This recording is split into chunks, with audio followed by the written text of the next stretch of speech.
Hey up everyone, so today's movie I'm discussing on the channel is the reboot of the daft comedy series The Naked Gun. Liam Neeson stars in this as Frank Drebin Jr. He is the son of Leslie Nielsen's character from the original Naked Gun movies and also the Police Squad TV series. In terms of plot, Frank wants to be just like his dad. He wants to be a man of action and become the #1 all-time bad guy catcher and find a literal plot device to save the world. And believe it or not, that is pretty much all the plot that you need to know, because the Naked Gun movies were never really plot driven, okay? They are just vehicles to cram in as many silly jokes as possible into 90 minutes, which this film very faithfully does. I just want to start off this review by addressing the fact that comedy films do seem to be in decline recently.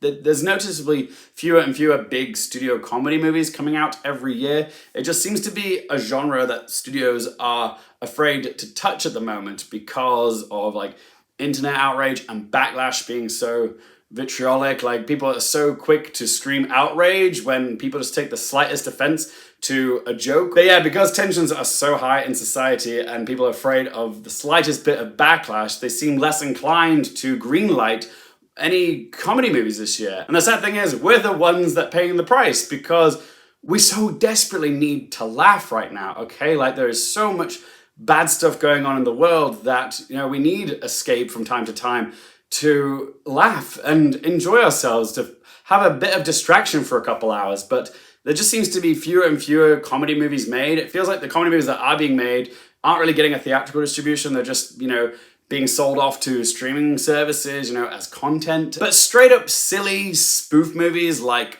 The Naked Gun, Airplane, or even the Austin Powers movies have slowly been dying off. I've been saying on my channel for some time now that silly movies are so underrated. I think that's because a lot of people find that style of movie quite cheap and tacky. And I agree, some of the movies are just in poor taste, epic movie, disaster movie, some of the scary movies, not all. But the fact of the matter is, some of the most beloved and revered comedy movies of all time are in fact spoofs. Like The Naked Gun, like Airplane. There is a place for them in the movie landscape because they do quench a particular type of thirst, but they rarely get made anymore. And I'll admit, even I was skeptical of a Naked Gun reboot. I said to myself, I was like, why are they rebooting this? Why can't they come up with something fresh and original? I went into this Naked Gun movie with low expectations, but came out of it pleasantly surprised. I actually quite enjoyed this film. I'm not gonna go on record and say that it's as good as the Leslie Nielsen films, cause it's not, but it did entertain me. I laughed out loud more than I expected to. The jokes in this film aren't as rapid fire as the first Naked Gun film or Airplane,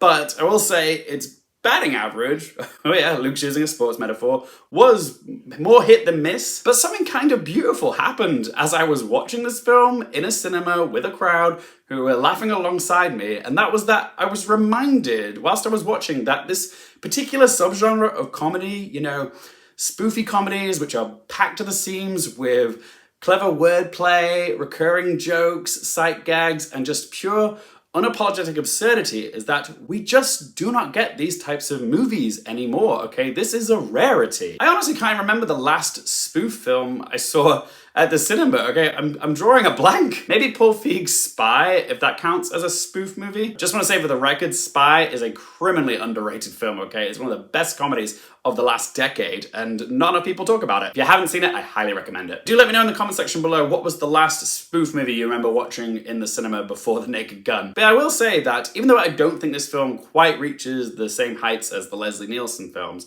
it was still so great to laugh with a crowd again. When it comes to praising this new Naked Gun film, I do want to give props to director Akiva Schaffer for capturing the zany essence of the original Naked Gun franchise. The old Naked Gun films have a particular pace and flair, which is what makes them so funny, and he did a great job of emulating that. So yeah, the comedy in this is very Naked Gun. There's this whole recurring gag where Frank keeps getting handed cups of coffee, and they just keep coming from the most random places, while he's driving a car, and sometimes the cups are just getting bigger and bigger. Kind of reminded me of that gag from that scary movie where the police chief's hat just keeps getting bigger and bigger. It's a type of comedy where multiple jokes are often happening at once. Like, you'll see the main story unfolding in the foreground, but often in the background there are sight gags or funny things happening. So it's the type of film that actually you do kind of want to rewatch multiple times to catch the jokes that you might have missed that are going on in the background. Liam Neeson, I thought, was terrific as Drebin Jr. Like, he brings such seriousness to this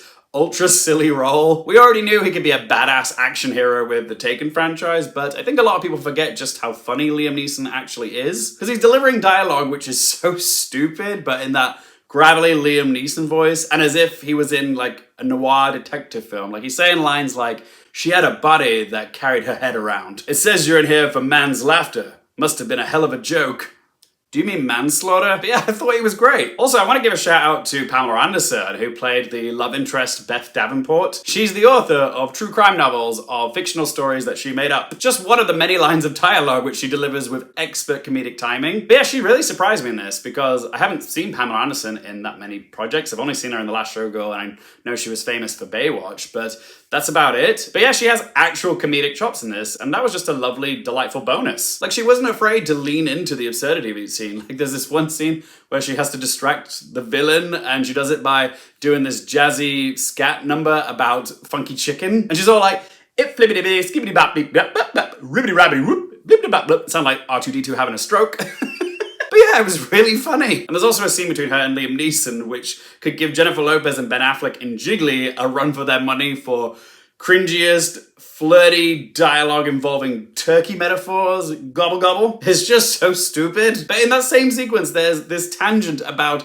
them two building a snowman, bringing it to life through black magic, them having a threesome, and then the snowman getting jealous of the two of them and then wanting to kill them. And it is the most bonkers, ridiculous thing ever. And you don't see stuff like that in movies anymore because people find it too weird. But me, I'm here for the silliness. I love the silly. When it comes to my negatives for this film, I've already addressed the fact that it is living in the shadow of what came before, but at least the writers do acknowledge that what they're making isn't all that new or original. Like, there's a scene where Frank is talking to Leslie Nielsen's portrait on the wall, and he's saying, "Daddy, I want to be just like you, but entirely original and different." And it's just like very nudge, nudge, wink, wink to the audience. And like I said before, if the original Naked Gun movie was like one laugh per minute, then this film's ratio would probably be one laugh every 3 minutes. Because not every joke in this lands, okay, it's not as sharp. And I will say there were a couple occasions where I felt like, oh, I've kind of seen this done before in other films. Like, there was a scene involving a needle drop to Fergie from the Black Eyed Peas' Fergalicious. And what popped into my head was that scene from a similar spoof movie, Epic Movie, which was god-awful, if I may add. But yeah, there was a scene in that which is a parody of the Charlie and the Chocolate Factory movie, and it also uses Fergalicious. So I'm like, oh, it's kind of been done before. I also noticed a couple shots in this that were a little bit out of focus, like a little blurry. But that's the good thing about making a silly comedy, is that you can kind of get away with more stuff like that. People don't tend to care as much because it is a stupid comedy. It's allowed to be a little rough around the edges. All right then, let's ask them 3 questions. Firstly, would I watch this again?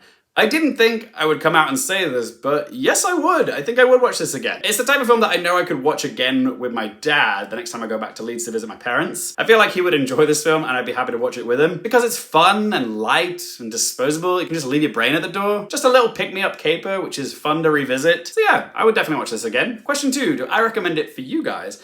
I actually do want to encourage people to check out The Naked Gun. Like, I know comedy is subjective and we all have different funny bones, but this Naked Gun movie pleasantly surprised me, and I think it will surprise others. Bottom line is, we do not get these very specific types of comedies made much anymore, which is why it feels refreshing to see a film like this in the cinema with a crowd. I want more silly comedies like this to be made in the future. So if you do show up for a film like this, then you are actively encouraging studios to perhaps make a sequel to this film, or maybe take a chance on another script which is in the subgenre of spoof or silly comedy. When it comes to movies, money talks, okay? So if you want more comedies like this, I would say go check it out, support films like this, okay? And I do recommend it. And third question, what score am I gonna give it out of 10?